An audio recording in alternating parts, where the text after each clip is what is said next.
Namaste. Welcome to our channel. Today, we are entering the 5th chapter of the Bhagavad Gita, known as Karma Sannyasa Yoga, the yoga of action and renunciation. Before we begin, please make sure to subscribe to our channel so you stay connected with upcoming chapters and divine wisdom. In this chapter, Lord Krishna explains to Arjuna how both the paths of Karma Yoga and Sannyasa Yoga lead one toward liberation. He teaches that true renunciation is not the abandonment of action, but the renunciation of attachment to its results. Lord Krishna further reveals that one who performs their duties with equanimity and remains established in the self becomes free from the bondage of the world and attains supreme peace. Let me know if you'd like a more poetic or voiceover friendly version too.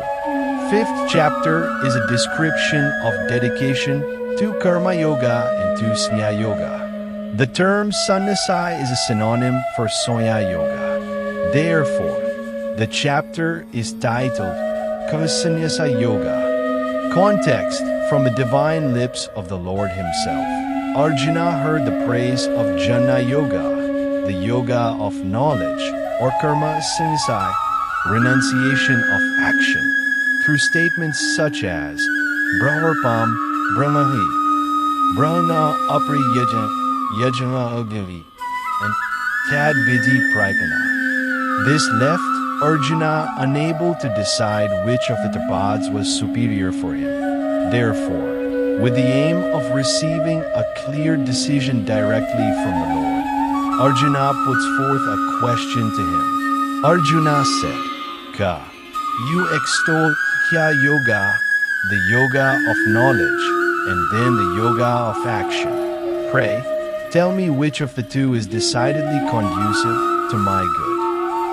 Bhagwan said, the yoga of knowledge and the yoga of action both lead to supreme bliss. Of the two, however, the yoga of action, being easier to practice, is superior to the yoga of knowledge. The Karma Yogi who neither hates nor desires should ever be considered a renouncer. For Arjuna, he who is free from the pairs of opposites is easily freed from bondage. It is the ignorant, not the wise, who say that Sankhya Yoga and Karma Yoga lead to divergent results. One who is firmly established in either gains the fruit of both, namely, God realization.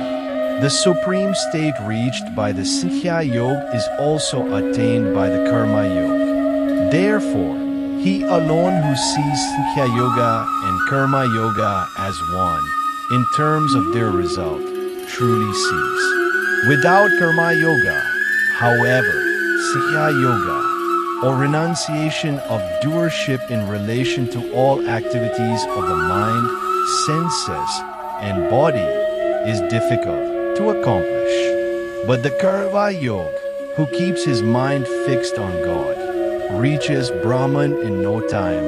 Arjuna, the Karma Yoga, who has fully conquered his mind and mastered his senses, whose heart is pure, and who has identified himself with the self of all beings, i.e., God, remains untainted even while performing actions. The Sankhya Yoga, however, who knows the reality of things, must believe, though seeing, hearing, touching, smelling, eating or drinking, walking, sleeping, breathing, speaking, answering nature's call, grasping, or blinking, that he does nothing, holding that it is the senses that move among their objects. He who acts, offering all actions to God and shaking off attachment, remains untouched by sin, just as the lotus leaf remains untouched by water. Karma yogs perform actions only with their senses, mind, intellect, and body, withdrawing the feeling of mine with respect to them and giving up attachment, simply for the sake of self-purification, offering the fruit of actions to God. The Karma Yoga attains everlasting peace in the form of God realization, whereas he who works with selfish motives, being attached to the fruits of action through desire, becomes bound. The self-controlled Sankhya Yoga, doing nothing himself and getting nothing done by others, rests happily in God, the embodiment of truth, knowledge, and bliss, mentally relegating all actions to the mansion of 9 gates, i.e., the body with 9 openings. God does not determine the doership, the actions of men, or even their connection with the fruit of actions. It is nature alone that functions. The omnipresent God does not accept the virtue or sin of anyone. Knowledge is enveloped in ignorance. Hence, beings are constantly falling prey to delusion. However, in the case of those whose ignorance has been dispelled by true knowledge of God, that wisdom, shining like the sun, reveals the Supreme. Those whose mind and intellect are wholly merged in Him, who remain constantly established in identity with Him, and have finally become one with Him, their sins being wiped out by wisdom, reach the state from which there is no return. The wise see with equal vision a Brahmin endowed with learning and humility, a cow, an elephant, a dog, and even a parrot. Even here, on this mortal plane, is that person victorious who remains established in equanimity. Since the Absolute is untouched by evil and free from distinction, they remain established in the eternal. He who, with firm reason and without doubt, neither rejoices on obtaining the pleasant nor becomes disturbed by the unpleasant, that knower of Brahman lives in eternal unity with Brahman. He whose mind remains unattached to sense objects derives, through meditation, the sthika joy which resides within. Such a yogi, having completely identified himself with Brahman through meditation, enjoys eternal bliss. The pleasures born of sense contact are verily sources of suffering, though they may appear enjoyable to the worldly minded. They have a beginning and an end. Arjuna, therefore, a wise person does not indulge in them. He alone who is able to withstand, in this very life, before casting off the body, the urges of lust and anger, is a true yogi and indeed a happy man. He who is happy within, delights within, and is illumined by the inner light, the light of the soul.